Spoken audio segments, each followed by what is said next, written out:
Hello, hello. Andito na naman ang isang OFW na magbabalita sa inyo sa larangan ng showbiz.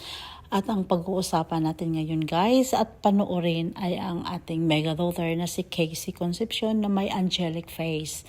Lahat ito ay mukha ni Casey Concepcion at matatapos na nga lang ang Efrel ay patuloy pa rin nagsiselebrate ang ating mega daughter ng kanyang birthday.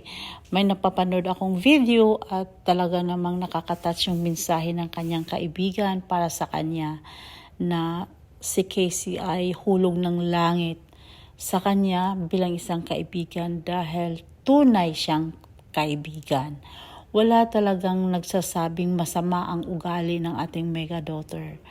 Ma-abroad man, ma-Pilipinas man, makasamahan man niya sa showbiz, katrabaho niya, marami talaga silang lahat halos ang nagsasabing napakabait na bata si Casey Concepcion.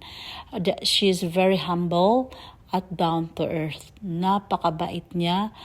Kasi nga may isang Pilipino na nagsasabing nakasabay niyang kumain, I think they're in Spain, nakasabay niyang kumain si Casey Concepcion. Kahit saang restaurant, hindi lang daw doon. Kahit saan mo siya makasabay at hihingi ka sa kanya, disturbuhin mo muna siya ng ilang minuto na magpicture kayong dalawa. Talaga namang kahit sino pang kausap niya, nag-enjoy siya sa kausap niya, bibitawan niya yun at siya pang hahawak ng phone at makipag-picture sa'yo.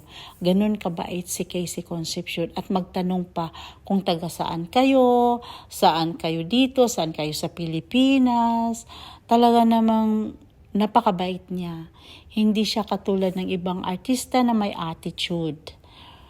Minsan nga, yung ibang artista, hindi mo kilala. May nagsabi lang, huy, artista yan. Magpa-picture tayo. Parang hindi ka niya nakikita, hindi ka niya pinapansin. Pero itong si Casey Concepcion, bilib na bilib ka sa kanya. Lahat ng mga taong nakasama si Casey, ang nagsasabi talaga na napakabait ang batang ito. Pangalawa, she's very generous. Very generous na batang ito. Mana lang sa kanyang inang si Sharon Cuneta. Dahil nga si Sharon din ay hindi din madamot. Very generous si Sharon Cuneta. Marami nga siyang mga scholar na mayroon siyang charity at nagpapaaral sa mga taong kapos na hindi kayang mag-aral ng kolehiyo. At ito ay tinulungan ni Sharon Cuneta. Parang napanood ko lang din sa isang interview sa mga natulungan niyang mga estudyante. Nagpapasalamat sila kay Sharon Cuneta. So ganun din to si Casey Concepcion. Napakabait at napakalambing ang boses ni Casey Concepcion. Wala talaga akong masabi sa kanya. Sa kanya na lahat. Mabait na siya, maganda na. Talaga naman sa kanya na lahat. At mayaman pa. So she's blessed